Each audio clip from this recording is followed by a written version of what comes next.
욥기서의 언약 성취에 따른 해석. 하나님이 사탄 앞에서 욥을 순전하고 죄에서 떠났다고 자랑하시기에 사탄은 욥이 하나님을 경외하고 순전하여 죄에서 떠난 이유가 욥의 10명의 자녀를 포함한 소유와 세상에서 목숨 때문이라고 했다. 욥이 하나님을 경외하고 죄에서 떠난 이유가 무엇인가? 또 하나님이 사탄에게 자랑하는 이유는 무엇일까? 과연 사탄이 욥을 시험함으로 하나님 자랑의 진위 여부가 어떻게 드러나게 될 것인가? 욥기서의 시계열 전개상에 사탄이 말하는 내용이 맞는 듯 보이는데 하나님께서는 헛다리 짚으셨는가? 아니면 욥이 하나님을 배신했는가? 욥의 이야기를 시간 순서대로 따라가며 이해하려 한다면 동떨어진 결론에 직면할 수밖에 없어서 사상적 논리, 전개로 이해하려 한다. 먼저 하나님과 사탄과의 대화는 영원 세계에서 이루어진 일이다.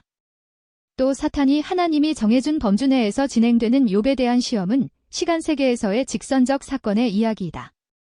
이렇듯 세상에서의 일들은 시작과 마지막이 있고 욥의 생애의 시작과 끝부분도 분명히 있다.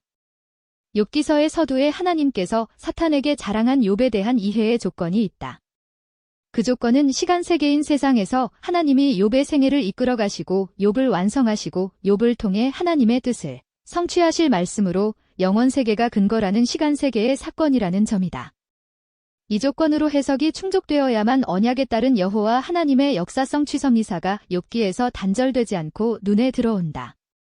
즉, 하나님께서 등장하셔서 하신 말씀에 트집 잡는 자가 전능자와 다투겠느냐 하나님을 탓하는 자는 대답할지니라 내가 내 공의를 부인하려느냐 내 의를 세우려고 나를 악하다 하겠느냐 그리하면 내 오른손이 너를 구원할 수 있다고 내가 인정하리라 라고 하셨다. 이는 욥의 언행으로 볼 때 사탄의 말이 맞다는 대목이 된다. 다수의 자녀와 많은 소유물과 하나님이 아직은 죽이지 아니하시는 욥 목숨 때문에 하나님을 경외하고 죄에서 떠난 이유라고 말하는 것이다. 즉, 세상에서의 하나님이 베푸신 복으로 하나님을 경외하고 순전하며 악에서 떠났기에 욥을 하나님이 자랑하는 것이라고 사탄이 거짓 증거하고 있다. 그러나 이러한 사탄의 말은 하나님의 베푸시는 은혜의 의를 부인하는 교묘한 잔머리 술수에 지나지 않는다. 하나님과 사탄과의 대화는 사탄이 은혜 받지 못한 불의한 존재라는 것이다. 거꾸로 신자에게는 그리스도로 베풀어 주신 영원한 은혜의 의가 있다는 것인데 그렇지 않다는 것과 이것을 상실할 수 있다고 유혹하여 오락가락하게 한다는 것이다. 사탄의 주장에 넘어가서는 절대 안 된다. 하나님은 신자에게 죄가 있음에도 불구하고 경외하고 순전하고 죄에서 떠났다고 기뻐하신다. 사탄의 관점과 하나님의 관점이 전혀 다르다는 것이다. 기준이 다르다.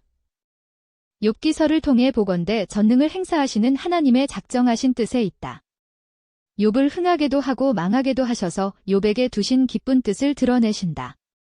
여기에 전능자가 은혜를 입히는 하나님의 의에 대한 메시지가 있다.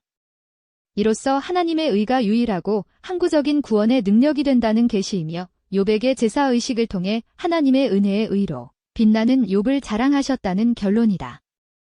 이제는 하나님이 욥을 자랑한 것이 무슨 뜻인지 깨달을 수가 있게 된다. 이렇듯 영원하신 하나님과 영원한 하늘나라를 근거로 사상적으로 접근할 수 있게 된다면 은혜로 하나님의 의가 완성된 욥을 사탄에게 자랑하심으로 하나님의 의가 되시는 그리스도와 영원한 사망의 주인이 될 수 밖에 없는 사탄에게 생명과 사망을 선포하신 말씀으로 이해하게 된다. 또한 이는 하나님께서 우리들에게 그리스도를 보내주시고 성취하신 역사섭니다. 그리고 앞으로도 이루어가시는 성취로 하나님의 작정하신 뜻은 1.1획도 변함없는 하나님의 기쁘신 뜻임을 시간 세계의 신자들과 영원 세계에서 사탄에게도 드러내신 것이다.